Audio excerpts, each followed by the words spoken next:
어제 사건 조작의 핵심적 증거인 뉴스타파 보도가 있었습니다. 오직 정적 제거를 위해 사건 조작, 진술 회유 등을 버젓이 저지른 것으로 보입니다.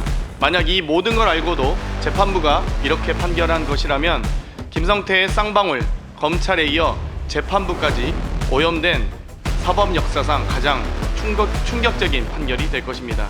조작과 매수, 회유 등 한 점의 의혹 없는 진실을 위해 쌍방울 사건 조작 특검법도 반드시 통과시키겠습니다. 자, 갑자기 안부수 회장 얘기를 왜 꺼냈는지는 아까 조기현 부위원님께서 말씀을 주셨어요. 지금 민주당이 검찰과 법원을 겨냥해서 각종 법안 발의를 쏟아내고 있습니다. 22대 국회에 출범한 지 얼마 안 됐는데 지금 민주당이 내놓는 법안들 이런 것들입니다. 표적수사금지법, 표적수사로 의심되면 영장 기각하겠다. 이건태 의원, 이재명 대표의 변호인 출신이죠. 법 왜곡죄, 판검사가 법 왜곡하면 처벌한다. 검사 기피 신청법, 피고인이 검사를 교체해달라고 요구할 수 있다. 그리고 구속된 수용자 소환조사 금지법, 검사가 구치소에 출석해서 조사를 하도록 해야 한다. 이런 것들을 지금 민주당이 22대 국회 초반부터 발의를 하고 있습니다. 이현정 의원님. 네. 자, 우선요. 이 문제를 저렇게 민주당 최고위원회에서 논의할 이슈인가요? 자, 그 문제를 원칙적으로 제가 제기를 하겠습니다. 뭐냐면 이 문제는 이재명 대표가 대표되기 전에 경기도지사 시절에 있었던 문제입니다. 자, 근데 문제는 이런 이야기가 이거 어떤 면에서 보면 정말 원칙적으로 개인적으로 이거는 대응을 해야 돼요. 개인의 변호사를 둔다든지 해서 대응해야 될 문제인데 이거를 그냥 당의 완전히 최고위원회의 모든 지금 행동에 다 이걸로 지금 점철되고 있습니다. 네. 왜 그런가요? 왜 이게 지금 이재명 대표 과거 일인데 왜 지금 이 문제를 민주당이 지금 이거를 전 당원해서 대응을 한다? 특히 우리나라의 정당은요, 공당입니다. 정부로부터 많은 돈을 지원받고 있는 그런 공당이에요. 자, 그런 공당에서 어떤 정말 중요한 최고위원 회의에서 이런 이야기를 계속 다룬다는 거 함께 또 이제 민주당의 마음에 들지 않으면 이제 검사도 뭐 조작이고 이제 또 판사도 조작이고 이렇게 이야기를 하고 있습니다. 자, 그래서 본인들의 입법권까지 이제 활용을 해서 아예 이제 판사를 그냥 뭐 선출제로 하자. 그 다음에 판사에 대한 이 판사 증언법 이거 통과 안 시켜주겠다. 뭐 등등 온갖 지금 이걸 하지 않습니까? 어떤 민주주의가 무너지는 신호는요 몇 가지가 있습니다. 첫째, 선거를 믿지 않는 거. 네. 선거 부정이다. 그러면 이게 민주주의가 무너집니다. 예. 둘째, 사법부를 믿지 않는 겁니다. 예. 즉 사법부 당신들 다 거짓말이야. 이렇게 믿지 않는 건 나타나고 있습니다. 자, 지난번 유창훈 부장판사가 영장 기각할 때는 정말 대단한 판사다. 정말 희대의 어떤 판사다라고 이야기를 하더니 예. 이번에 이렇게 중형을 내리니까 아니 이거는 뭐 완전히 조작이다 라고 이야기를 하고 있어요.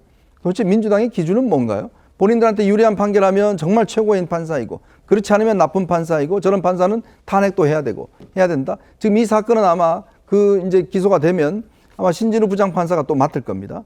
아마 이 부분에 대해서 민주당이 끊임없이 어떤 증거를 인정하지 않고 재판부 기피 신청하고 아마 지난번 이화영 부지사가 했던 그걸 하면서 재판을 계속 끌고 갈 겁니다. 네.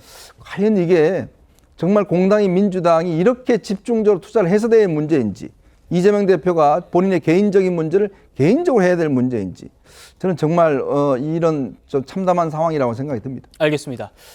국민의힘 반응도 바로 보시죠. 제정신, 마약 같은 표현을 쓰면서 민주당을 강하게 비판했습니다. 최근 민주당이 제출한 입법을 보면 지금 민주당은 제정신이 아닌 것 같습니다. 의회, 독재, 독주의 마약을 맞은 것 같습니다.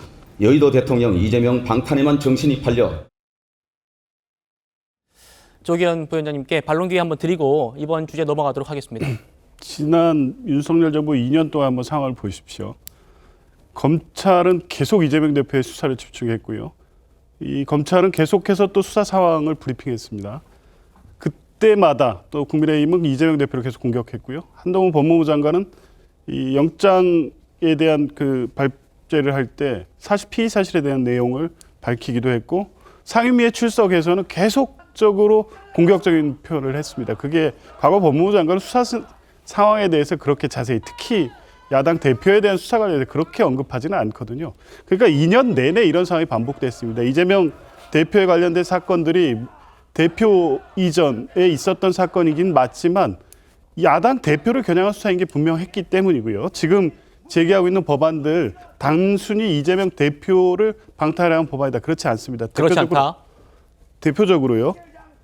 법 왜곡죄 같은 경우에 이거 지난 언제죠? 이 양승태 대법관 사법농단 사건 때 그때 이미 야당에서 법 발의가 있었고요. 그때 많은 언론들도 사법부의 이런 사법농단에 대해 비판하면서 필요하다는 의견이 나왔던 법안입니다.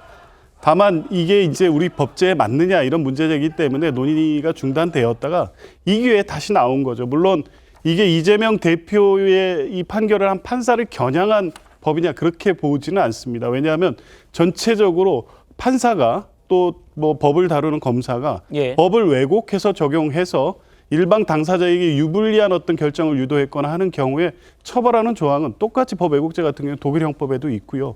유럽 법제에 들어와 있는 겁니다. 이게 판사를 겨냥해서 판사의 판결이나 사법권 독립을 제한하기 위한 것이 아니라 사법부 통제를 효과적이 한 최소한의 입법적 조치라는 거고요. 이게 그래서 이재명 방탄을 위한 법안이다 이렇게 보지는 않습니다. 예, 알겠습니다.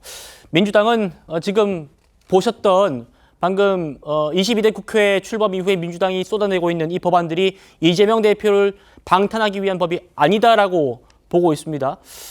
지금 이 방송을 보시는 시청자분들께서 판단을 해주실 거라고 생각합니다.